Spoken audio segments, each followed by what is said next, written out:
Labdien, mani sauc Natālija Kartaševa, un es esmu Iecavas vidusskolas 97. gada absolvente. Šobrīd es esmu veiksmīga uzņēmēja, vadu savu skaistumkopšanas salonu Kapmili, tepat Iecavā. Un, kad domāju par skolas laiku, prātam nāk tikai siltas un skaistas atmiņas. Es mācījos krievu plūsmā, un man ļoti paveicās ar klases biedriem un skolotājiem.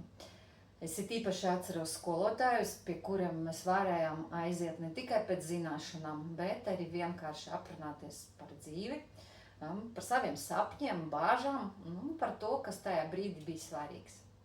Man pašai skolas laika ļoti patika organizēt gan klases, gan skolas pasākumus.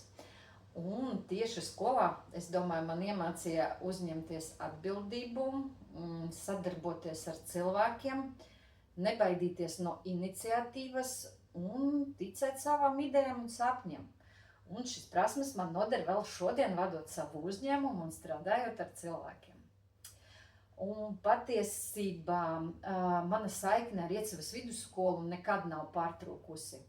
Man abi bērni ir šis skolas skolēni. Viens ir absolvējis, bet otrs absolvēs nākamgad. Vairāk nekā 12 gadus es darbojos skolas vecāku padome, un daudzus gadus man ir tāds gods būt tās priekšsēdētājai. Tas tikai vēlreiz apliecina, ka šī skola, Iecavas vidusskola, man vienmēr ir bijusi un joprojām ir īpaša vieta. Un tāpēc es no sirds novēlu Iecavas vidusskolai arī turpmāk būt tai vietai, kur dzimst radošums, piepildas sapņi un auga personības.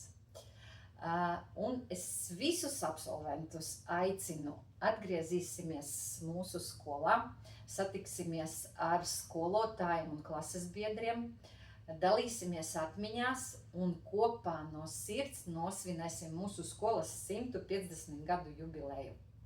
Tiekamies jau novembrī!